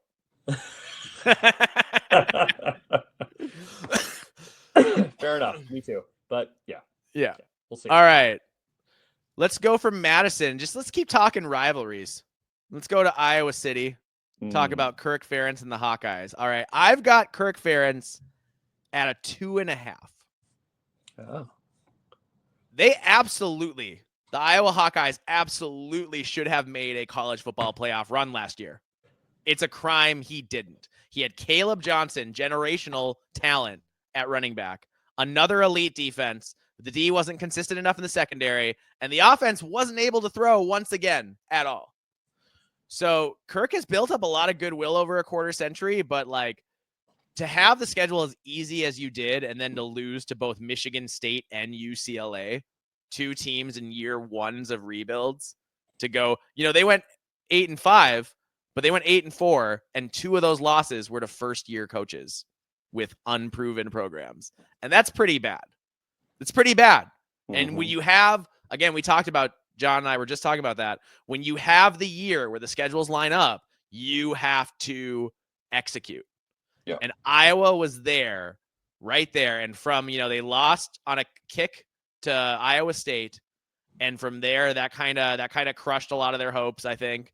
And it just kind of didn't happen for them, even though the schedule was really, really favorable. So I still think, look, Kirk has built up a lot of goodwill over a quarter century. Yep. But the fan base is beginning to tire of him too. They have Kirk fatigue.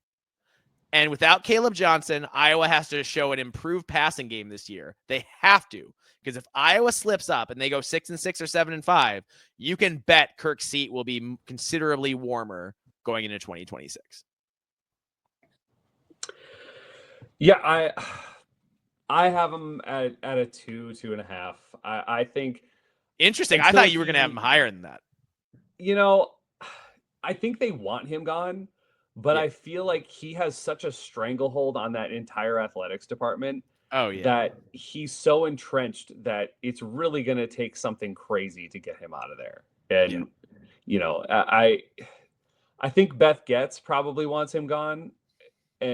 But he's such a freaking icon He really is. She doesn't want to risk being, looking like the bad guy, and forcing this old man into retirement type of deal, and like reflect poorly on her, because there will be. It doesn't matter, even if he does poorly. I think there's still, if he got fired because of it, there would still be enough people, because he's been around for so long, that outcry. Sure. Yeah, people would be upset. Yeah. Like, because like, and Kirk, I'm sure, would pull, probably pull the pity and card. And Kirk wouldn't go quietly. He wouldn't go quietly. It's not his style. No, he would complain the entire way out the door. So yeah. So I think he's at like about a 2. I think he's safe unless something goes horribly wrong. I think he's there until he decides to retire, man. I really just do. You've kind of changed your tune on this. I think he should be gone, and I want him gone. Yeah. But I just don't. I don't know, man. I think, like, just looking at it from that point of view, like, he is that athletics department, dude. Like, I mean, with now that Fran is gone. Did they fire Fran? Did they? No, they want him gone. That's what they want. He might get fired, but I don't think he's been fired yet. But I just don't, I don't know, man. I think he's just so entrenched there that he'll be there until he decides to go. I mean, that's what I think too. That's why I think 2.5 is pretty safe. Yeah. But I do think there's going to be a lot of people who are upset if they have a subpar year next year. Oh yeah. Well, because there are more now than ever, there are Iowa fans crying out for him to leave. Not like pissed at him. They're not like, get this guy out of here, whatever. They're like, maybe it's just time to retire, buddy. Like, I don't think they want him fired. They just want him to retire. I know. Yeah. My big fear, of course, is that then Bielema will take the Iowa job. And that would be so. I kind of hope Kirk hangs on for a while and make long enough to make Bielema either too entrenched at Illinois or head somewhere else. Yes. Yeah. Please. Yeah. All right. Next up, let's go to USC. Talk about Lincoln Riley and the Trojans. I've got his hot seat at a 3.5. The only reason why this hot seat isn't higher is because Riley's buyout is so big. I don't think they can afford to get rid of him this offseason, even with another bad year. And they had a bad year by USC standards in 2024. Mm-hmm. They went just 6-6. Yes, they managed to win the bowl game, which was nice. So they went 7-6, but they had a losing record in the Big Ten at 4-5. Mm-hmm. They lost a lot of close games, some inexplicably so. They lost to a Maryland team that went 0-8 in the conference. Outside of the only game Maryland won in conference was over USC. Mm-hmm. So Riley was slow to acknowledge his running game was his strength last year, and he spent too much time trying to throw the ball, despite an O-line that couldn't really pass block and receivers who were inconsistent. Mm-hmm. He also benched Miller Moss to put in a worse QB in Jaden Mayava. Now, Lincoln Riley, he better hope 5-star Frosh, Husan Longstreet, is ready to play from day one. Because if he trots out Mayava this year, I predict USC will falter again, and Riley will be on the hottest possible seat entering 2026. I think you can't even entertain. This can't even be a competition. You've got about a week into fall camp. You got to be like, Husan's our guy. We're all in on Husan. Yep. Because Mayava ain't it, man. He's not it. Nope. He's not it. Nope. And I was just watching a Big Ten TED, and he's a nicer guy than either of us is, and he doesn't even think Mayava's it. Exactly. And he is much nicer than us. Much nicer than us about these guys. So yeah, I don't see it, man. I think Lincoln Riley could be like, it's like a slow motion car wreck I can't look away from. I know. And every time I look back, I'm like, oh, he's gonna figure it out. And I thought for sure Jaden Mayava would be gone as soon as the season ended. And they would bring in like 2 transfer quarterbacks to compete with the guys that they have there.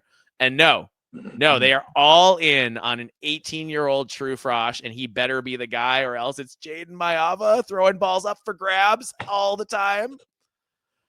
Woo. See, that's like Michigan, man. It's a lot of pressure to put on a true freshman. It's a lot of pressure. No, I just don't think we said it all. We said it all during the season. I don't think Lincoln Riley is a good coach. I think the when everybody and the fans really, God, there was so many USC fans that were just like defending his decision to bench Miller Moss, and like, and that Miller Moss was the problem. No, he was No, not. he was not. It has Was not. always been Lincoln Riley, and it will always be Lincoln Riley. And I think I think he's at a 4.5, man. I know his buyout is huge, Okay. but USC has the money to foot the bill. And I think that they're desperate enough to be relevant in the Big Ten and make it to the, compete for the Big Ten championship, make it into the playoff. I think that team thinks so highly, or that program thinks so highly of themselves and their expectations. They think they should be and should have been on the same level as Ohio State and Michigan. And I mean, they were in the early 2000s. They were. And I think they still fancy themselves as that. And so I don't know. I don't think Lincoln Riley has a very long leash. And so I could see him, I think he'll make it through the season, but I could see him getting fired at the end of the season if they fail to, do any better than 6-6. Yeah, he's got to do a lot better. Yeah. And I just don't think he's that good of a coach. I don't think so either. I think he had a huge advantage at Oklahoma talent-wise. And I think his pretty offensive calls, it's kind of like Scott Frost, where like when he had a talent advantage, his offensive calls looked great at Oregon and at Central Florida. And then when he got into a bunch of teams that were as talented as he was, all of a sudden he didn't look so clever. Yep, exactly. And I just think it's the same thing with Lincoln Riley. I think when he had that advantage at Oklahoma, he looked like a wonderkind. And now that he went in the Big Ten against the best coaches in America and the best athletes in America, he was exposed a little bit. Yeah. So honestly, he might be a guy like Loxley ultimately who's better off as a coordinator than a head coach. I agree. I'm with you. I don't see him as like a head. People are like, oh, he'll eventually be an NFL head coach. I was like, I don't see it, man. I don't see it. I don't think he's clever enough for it. So I think he's a guy who, I think his next job after he gets fired will be offensive coordinator somewhere. Because I do think he's going to get fired in the next year, maybe two, but that's it. It really depends how he does this year. I mean, it's unless Hassan Longstreet's the truth, man. True. All right. If Longstreet's the truth, then everything's forgiven, and then they go on a big run, and he paves over a lot of mistakes, and but I just think that's a lot of pressure to put on a true freshman quarterback. It's a lot of pressure for a guy who's never played college football before. Yep. Agreed. Yeah. All right, moving along. Let's go to State College. Talk about the Penn State Nittany Lions. So I have James Franklin at a 1. Same. Franklin made the Big Ten title game, won 2 playoff games, generally made better in-game decisions this year than he has in the past. Penn State was one bad pass from potentially making the national title game. They nearly won the Big Ten title game. Franklin has them on the brink, and I think his job is arguably the safest in the Big Ten. Outside of our next coach, and I'm going to do a 2-for-1 with also one, Dan Lanning. Lanning's done everything but win national titles. 13-0 in year 1 in the Big Ten. Conference champions. That's amazing. He has the full backing of Phil Knight. Lanning is as safe as it gets. As long as he can win a natty sometime in the next 5 years, I think he will remain safe, and Oregon is poised to win a national title soon if they keep up at their current pace. So I gave you a 2-for-1 there, John, just to move it along. James Franklin and Dan Lanning, I have them both at a 1. Where do you have them? Same, man. Much to the chagrin of some Penn State Nittany Lion fans that I know love to complain about James Franklin, because it's just something I think they do as a pastime over there. Yeah. Oh yeah. Oh God, because it's just so terrible to go 10-2 every year. But that's must be so hard. I think that I think he's totally safe, and honestly, I think that he can make a run. He can make a run at the national title this year if they could make a run this year. Yeah. Yes. So I think that he's absolutely safe. I think he's good. He did show improvement on play calling, that's massive for him. So that's awesome. And and Dan Lanning. I mean, there's nothing else I can add to that, man. I mean, he's just fine. I don't think there's going to be any issue with him. And I agree. I think within the next 5 years, he will win a national title. I feel like it's not an if, but when. Yeah, exactly. And then we'll see if Phil Knight is as invested after he wins the title as he is before. Yeah. And we'll find that out. But yeah, no, I do. I think Lanning and Franklin are as safe as it gets. And then we've gotten to our last coach. And you might be surprised what I say about this one. Got Ohio State coach Ryan Day. And I got him at a 3. And I know what you're saying. You're saying, Mike, he just won a natty. How can his hot seat be anywhere higher than 1? And here's what I'll say. Ohio State isn't like other places in the Big Ten where they hope to win. At Ohio State, they need to win all the time or else heads are rolling, period. Mm-hmm. So it's tough for an Ohio State coach to be truly safe no matter how amazing he's been. And Day's been nothing short of amazing with the best winning percentage of any active college football coach. Mm-hmm. But Day has a Michigan problem. He's lost to them 4 times in a row. 4. Day doesn't need to win a natty this year, but he needs to finally, once and for all, beat Michigan, and he needs to do it convincingly to exercise the demons of the last 4 years. I was there in Columbus in 2022 when he lost to Michigan then. People wanted him fired then. If he falls to Michigan for a 5th consecutive time, no other amount of success will keep the seat from warming underneath Ryan Day. I don't care what he does.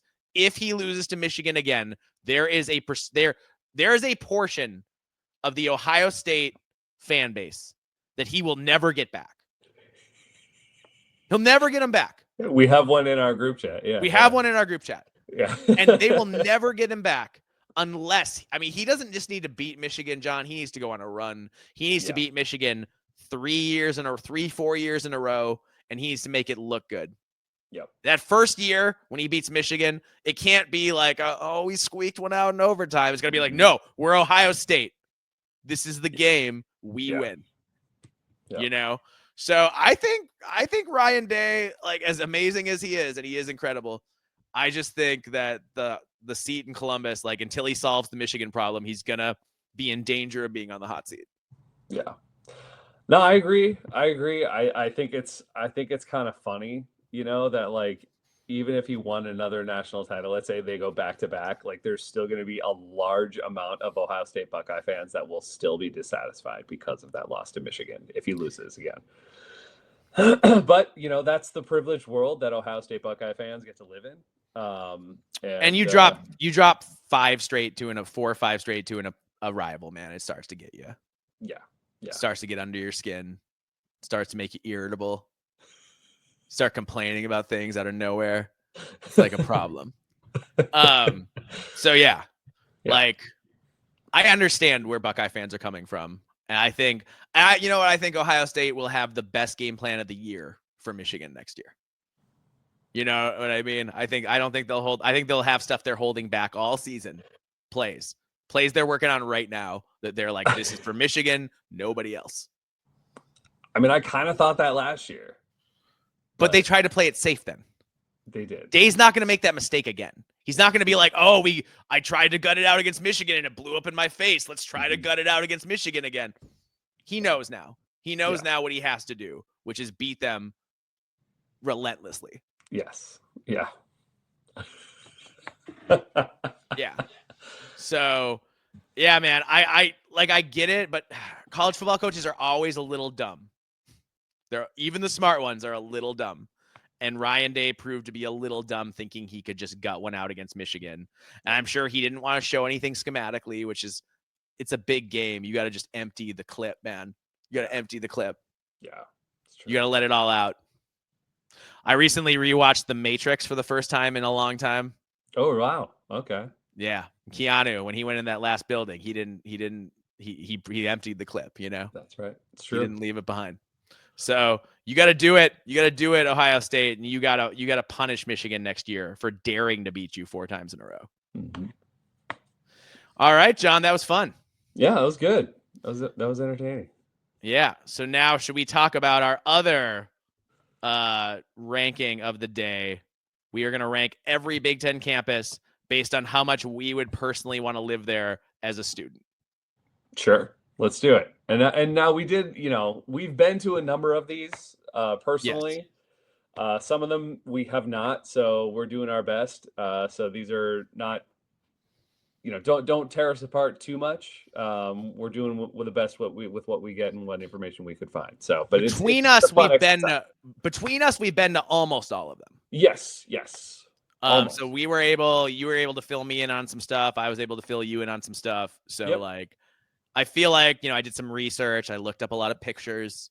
Yep. So I feel like I have a good, grounding for this. But we are going to go from worst to best, 18-1.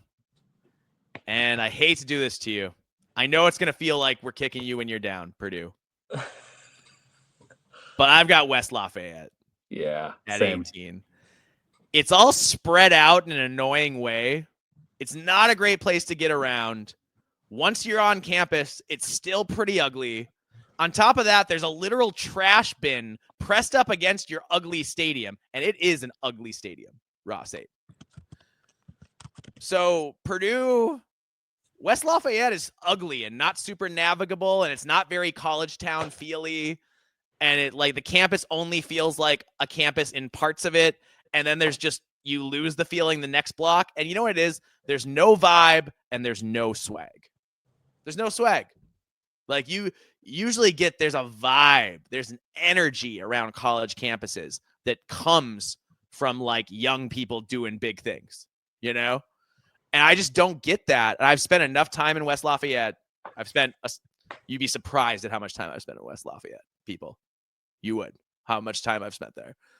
I feel confident in stating that West Lafayette, as far as I can see, is the worst campus in the Big Ten, and I would be the least excited to live there as a student. Yeah, same. Likewise, I there's nothing else I can add. You nailed it, and it just doesn't excite me at all. Yep. Right on. All right. We can move on to the next one. Yep. I had at 17 Champaign and the University of Illinois. The center of campus is somewhat iconic, but I have heard that Champaign-Urbana is a snooze. University of Illinois, you aren't terrible. You're a vibrant college town in your own way, but you're out in the middle of nowhere. And there's nothing you have that I can't get elsewhere in the Big Ten. So, Illinois, I've got you at 17. Okay. Well, I have USC at 17. USC at 17. Okay. USC, first off, let me just preface the fact that I'm just not a big fan of the city of LA or the surrounding area. Just never was my thing. I've spent a lot of time there. I know you lived there for a while. I did. It's just not my vibe. And that's, nothing against anyone that lives there, just not me. So I wouldn't want to live there or in that vicinity personally. And also, but as far as the campus goes, to me, it looks like a really upscale suburban outdoor mall. That's what it looks like. Yeah, that's a good way to put it. Yeah, and if you've been, you got high-end shops everywhere. There's beautiful fountains and whatnot, but there's no soul to it whatsoever. I don't feel the history. It's very sterile. So doesn't excite me. Obviously, admittedly, just the LA thing plays a big part into it as well. But that's why I have USC at 17. Well, I had USC at 16. Okay. And you hit it exactly. It's the campus itself is massively expensive and filled with incredible architecture, but USC is a true gilded dystopia. The moment you step off campus, the neighborhood isn't great. Mm-hmm. It's kind of a symbol of what's wrong with our whole country. You've got this incredible wealth right next to abject poverty, and they're supposed to coexist together somehow. It's like a really striking thing. And while living in Los Angeles has some great perks, I don't think any of them are worth what you give up living there in the form of a real college town. And you just don't get, that's the thing, man. There's no vibe at USC. There's no vibe. Yeah. There's no feel. It does not give you, we talk about that energy and that swag, and it's just not really there. which is counterintuitive because you think, oh, LA, exciting, bright lights, blah, blah, blah. But like the campus itself, where it's situated, it's just, I don't know, man. It's not that cool. Yeah. Yeah. No, that's where I'm at. Are we moving on to 16 now? Or yeah, that was my 16. Yeah. So you were on your 16. Well, my 16 is, and again, this is playing a part, UCLA. Now my next one, 15, is UCLA. Yeah. Well, UCLA, I'll give it a little bit more credit because at least there's some topography that I really enjoy around that area. That's kind of pretty. You're a little bit more up in the hills, so that's kind of cool. But other than that, man, I think the major downfall for me is also that the fact that the football stadium is so far away from campus. So far away. Like, that's problematic in such a major way. It's sad. And the fan base is so apathetic. Yes. Both those fan bases. As a college football lover, UCLA is just not that into college football. Yeah. So I can't rank it higher. Yeah, I've got it at 15. I can't rank it higher than that. Okay. Well, then do you want me to go on 15 then? Yep. All right. I'm going to get a lot of hate for this. Ooh. It's the University of Nebraska-Lincoln. Wow. You are going to get a lot of hate for this. Look. It's at Norwegian Gopher on Twitter. That's at Norwegian Gopher on Twitter. They already go at me, man. Come on.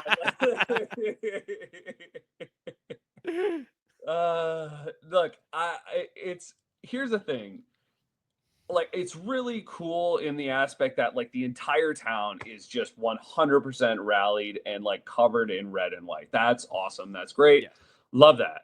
But as far as just like anything else and there's just literally nothing else around it other than everything affiliated with the university itself.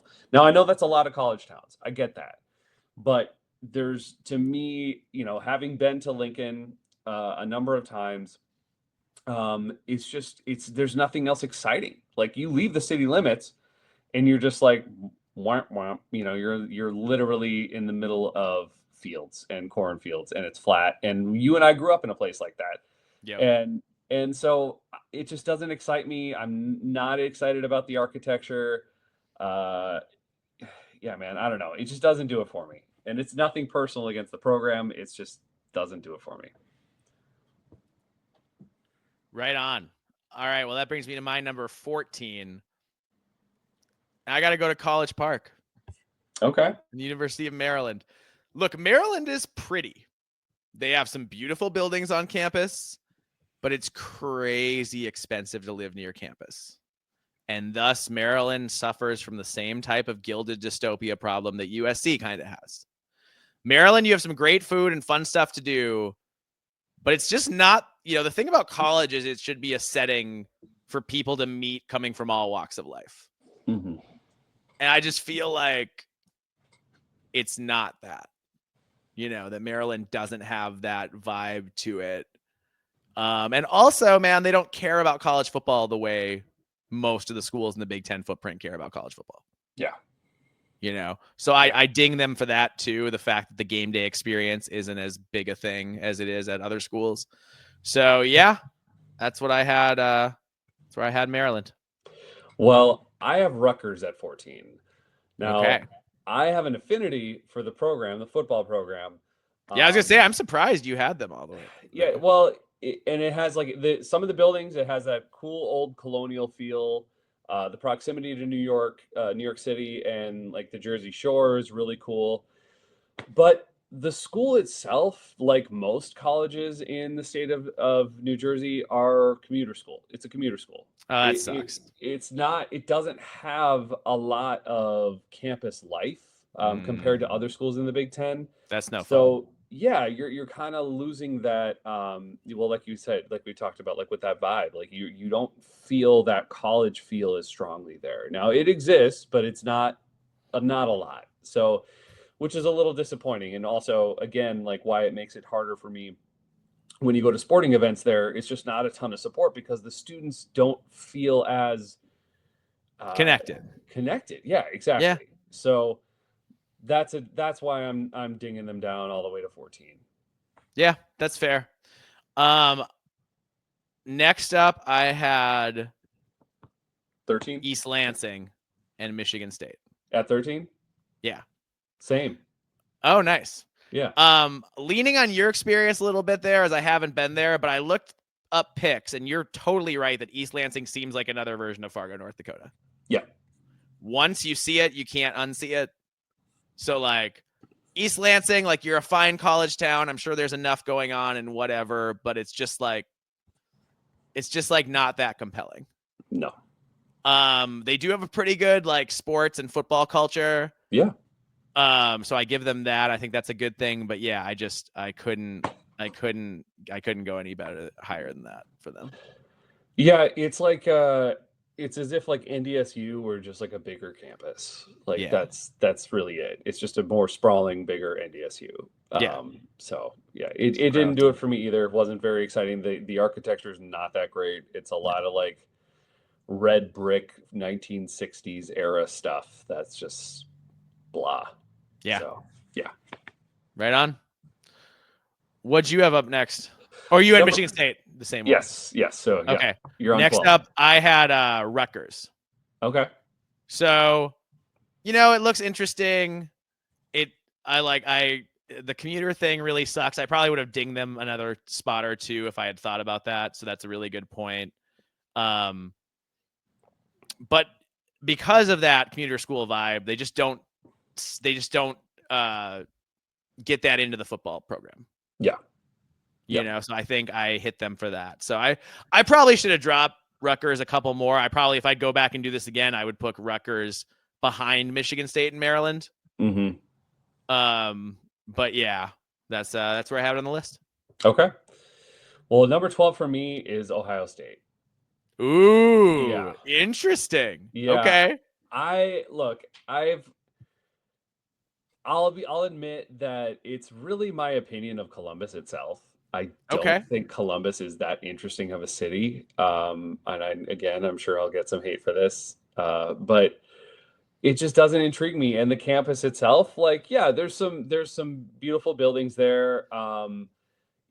Obviously the student and fan intrigue is awesome. There's so much connection there with that. That's great.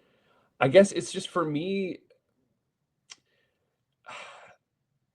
programs as successful, this is just me and my bias, programs as successful as Ohio State, who are so spoiled and don't know adversity at all. I'm sorry, you don't.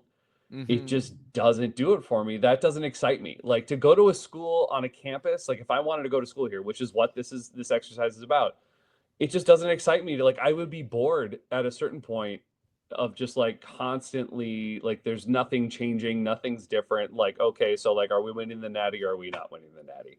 And again, maybe I'm wrong. Maybe if I lived in that world and had the privilege of experiencing that, maybe I would be all about it. But I don't. And so to me, it doesn't interest me. And plus, like I said, Columbus, meh. Interesting. All right. This is the first one. We are very different on that. I have Columbus much higher on my list. So Ohio State fans, don't tune out. You'll have your high ranking. It'll come. All right. Next up, I have Evanston and Northwestern. Look, Evanston's a fun college town. It's right on the lake, which is both beautiful and, of course, bitterly cold when the wind whips off the lake. The downside for Evanston is that it's too far from Chicago to be able to claim it the way other schools on this list can claim the big cities they reside in. So Northwestern, you have some perks, but you're not close to Chicago, and nobody goes to your football games. And that's my biggest issue with Northwestern, is that nobody goes to your games. So that's a quality of life issue for me right there. And that would be my problem with Northwestern and why I have them ranked where I do. Well, for me, I have my next one, number 11, is the University of Iowa. Okay. I think now, Iowa City and the campus, yes, you get that college vibe. That's great. Obviously, there's a connection between the fans and the sporting events, and I think that's awesome. And I'm all about that. It's just, again, it kind of suffers from the same issue that I have with Lincoln, Nebraska. Okay.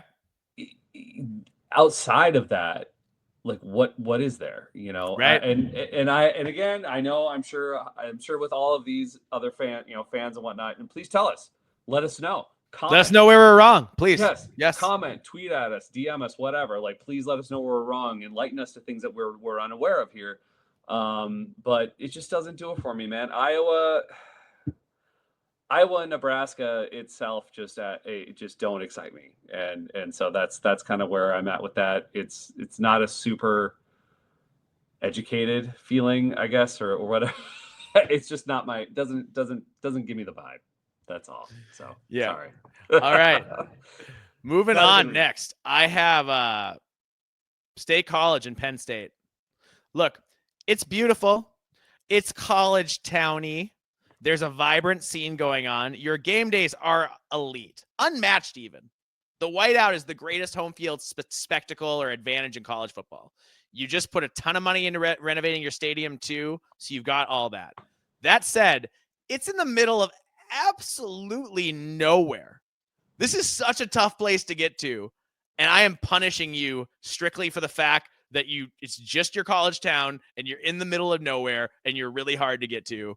And like, that would be why I was not excited about going to Penn State as much. Everything football related is awesome, but like, you are just in the middle of nowhere. You and I have both been there for games, and it is, dude, one of the most scared I've ever been was walking out of the Penn State game, realizing I had to find where we parked, and it was the middle of the night. Yep. Oh, I did that. I had to walk. Brutal. I had to walk like 3 miles to get to my car because it took us like an hour and a half to find our car. It took, I think it took about an hour and a half, something like that. Yeah, it was wild. Yeah, and it's pitch black. Crazy. Yep. Pitch black. No one's helping you. There's no help really. It's terrible. So that's my knock on Penn State. Pretty much is the game day experience is just being so remote, so hard to get to, and such a mess once you get there. Fair enough. All right. My number 10, for kind of similar reasons, is Oregon. It's hard to get to. It's, Eugene is a cute enough town, so that's why they're in my top 10. The topography is beautiful. There's nice rolling hills. It's beautiful there in the fall, the colors, all that kind of stuff. I like the fact that there's more to do outside. You can go hiking, camping, whatnot. And so Oregon's, it's just like, it's a cool state. There's a lot of things that you have access to just outside of campus.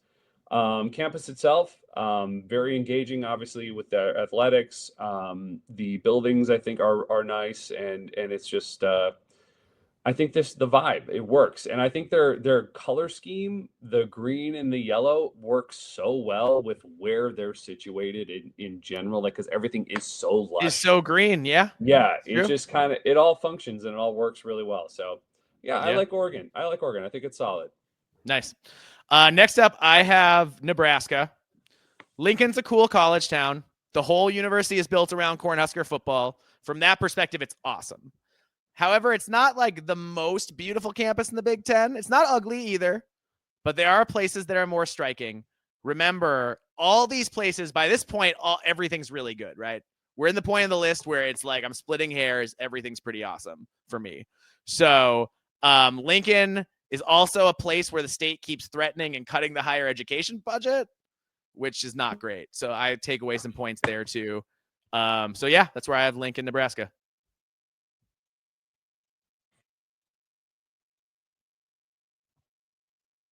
I actually really like Maryland. I think the fact that the colonial architecture there is really beautiful. I'm just a huge history buff, so the fact that there's also just a ton of history surrounding that university, with its proximity to DC and Baltimore and what have you, and all the stuff that's happened in and around that area, that's a big turn on for me, because I love that old colonial culture and history that goes on there, and the things that they kind of celebrate and that's embedded in what goes on. So that's kind of why I like it. I think the area too is beautiful. I think Maryland, Virginia, you have access to all of that through there, and so you can, again, camping, there's hiking, all that kind of outdoor stuff, which is important to me as well. So as far as choosing a university, that's why Maryland is also a little bit higher. So I like it. Awesome. And I will just say we are at the 10-minute warning, so we should keep that in mind as we go forward. All right. We got to bust through these. Okay. We got to bust through these a little bit. Not too intense, but like a little bit. Okay. So next up, I've got Oregon, Eugene. Look, it's beautiful. Oregon and Oregon State are beautiful. The nature is amazing. The college town is college towny. It's got everything you'd want in a place with a major football program, including arguably the loudest stadium in college football. I would agree with you. It's kind of hard to get to, so that's why I have it where I do. Sure. Number 8 for me is Illinois. I actually really love the architecture. I think it looks beautiful in the fall and the winter. This is what I would like. I wish that NDSU looked like in Fargo, North Dakota. Like, yes, it's very flat. It's got that total prairie vibe and feel. But just that the architecture is so much more, beautiful to look at. So yeah, I don't know. I just have a huge appreciation for it. I've been told by some friends that Champaign-Urbana is not all that bad. Okay. That there are some cool things to do there. So I have it up there. Friend Chris of the pod and his wife. His wife went there. He did not, but she told me a lot more about it. So I'm more intrigued. So I have him a little bit higher. Awesome. Love that. I will have to, I would like to make it there for a road game and check it out sometime. Yeah, we should totally do that. We should do that. We should plan a trip around that.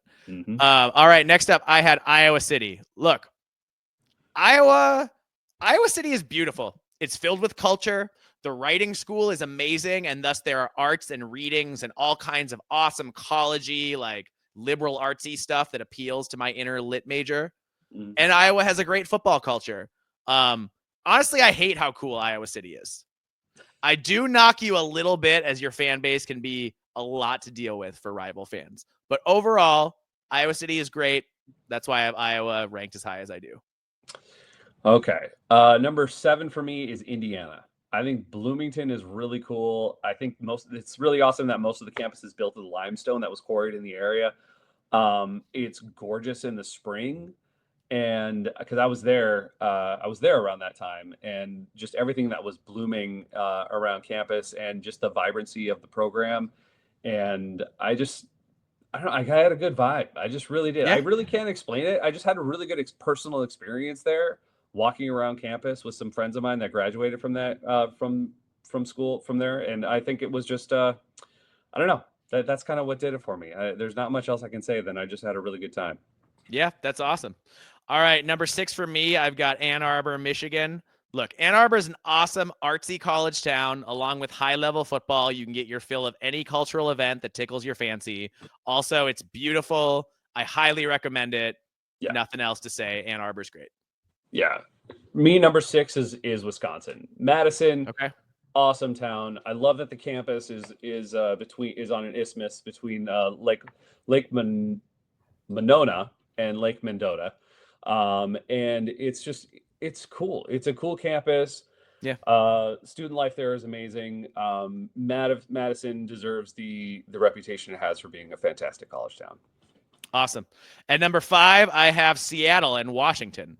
Look, Seattle's a kick-ass city, and then you've got the university there and all its collegiate glory as well. You can go to anything you want. Any band you want to see is coming through. Any art exhibit you want to see is coming through. There's lots going on campus. I would love to live in Seattle and go to Washington. I think it'd be great. Absolutely. Number 5, I have Penn State. It is very, very, very difficult to get to, but the college town itself is amazing. The campus is beautiful. The countryside is gorgeous. I love camping and outdoors kinds of stuff. So there's tons of that around there. That's why I picked Penn State. Awesome. At number 4, I have Madison and Wisconsin. Look, you can't deny Madison, much as I'd like to, and I wish I could.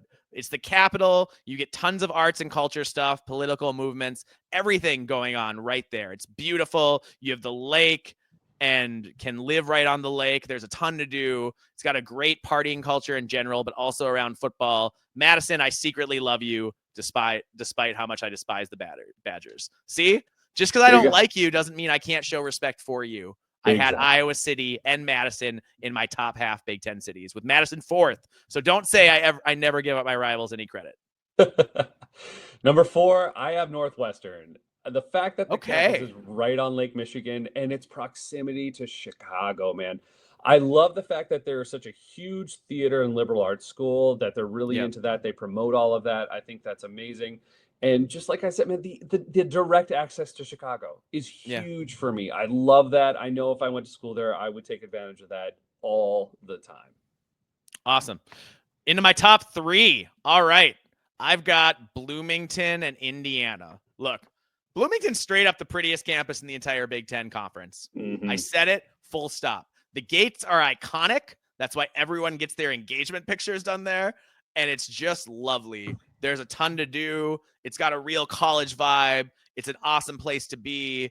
Bloomington, man, I think Bloomington is like all the best things of a college town. And so that's why I have it in like pure college towns. That's why I have it ranked the highest. Got it. Number 3, I have the University of Minnesota. Okay. I love the fact that it's, you're splitting between the Mississippi River. You have the Twin Cities, which has a ton of culture, theater, music scene is fantastic. And then like the seasons, all 4 seasons are incredible. It's so amazing. There's also just great architecture on campus. I know that it's one of those unique campuses as well that's like in a major city. So that's also really cool, and I really enjoy that. I would totally go there. Awesome. Obviously. At number 2, I have Columbus and Ohio State, the Ohio State University. Columbus is crazy in that the entire city is geared around the Buckeyes. It's a fun place. There's lots to do. You can literally just walk down the high street and take it all in. And like, there's so much going on and fun cultural stuff and dive bars and sports bars and what have you. I walked into a brunch place on a Sunday and there was a toilet out of order. And on the toilet, it said, "For the love of OSU, don't flush." And that sums up the whole place. Columbus is awesome. It's a major city. It gives you all the advantages of being a major city, and they're obsessed with the Buckeyes. That's why I have Columbus number 2 in places I would want to live. Number 2, I have the University of Michigan. It's a quintessential college town. It's got the Gothic architecture, which is absolutely stunning. It's gorgeous. It's so beautiful. Everything feels old. It's just, man. I mean, it makes you feel like you're in a college movie. Like, that's what I feel like. I feel like I'm in, what's the one with Brendan Fraser? Oh, I forget, man. Anyways, you know what I mean. So that I do know what you mean. Yeah, that's what it makes me feel like. I love it. So yeah, okay. Awesome. All right, and my number 1, you can call me a homer and go ahead. Minneapolis, Minnesota, Dinkytown, the University of Minnesota. So Dinkytown is campus, which is to say that it is a full-blown college town with all the things you want out of a college town that just happens to exist in the center of a major city. You can do anything in Minneapolis, like you said, music, theater, outdoor stuff, etc., that you could wish for. And when you're on campus, it truly feels like you're on a little campus, a little college town with all the little college town hangouts and things and knickknacks and whatever and kitschiness and whatever that you'd want. But you have this awesome metropolitan city. So it's also a really fun football culture for those who haven't been here. We have a good time. So, man, I think Minneapolis is the best of all worlds, in my humble opinion. I just think it has everything you could want in a city and a college town that exists. The fact that Dinkytown is a full-blown college town that just happens to be in the middle of a major city, I think is really underrated. Yeah, I agree. It is really cool. Totally agree. My number 1 is the University of Washington. Nice. It has absolutely everything that I could want. I mean, the outdoor activities, the mountains, the Pugets. You've got the sound. You've got all the bays. You've got the ocean, Seattle. I mean, dude, like it's so freaking cool and it's gorgeous. You got this I think it's cherry blossom quad that's there. Plus, where the football stadium is, man. I want to go sailgating. Who doesn't? I want to go sailgating so bad. So we asked our Washington friend in the chat, and he's like, "You're gonna need more money than I have to go sailgating." I was like, "All right. Good to know." So I think it's gorgeous. I think it's beautiful. It looks like a freaking postcard. Yeah. So awesome. I fully agree with you. Wow. That was after we only went 90 minutes last week, I was like, we're really going to go long this week, aren't we? And we did. And we have. Yep. Good for us. Yeah. Well, but this was fun. We covered a lot of ground. Oh, yeah, we did. Yeah. Well, let me see if I can get this in there. You want to find We Live for Saturday? You can find us on YouTube, Spotify, Apple Podcasts, and Podcast Addict. You can find us on Twitter at We Live for B1GSAT. You can find Mike here at Alibaba26 and me, John, at Norwegian Gopher. And you can email us, We Live for Saturday, b1g@gmail.com. Look at you. We've still got 47 seconds left.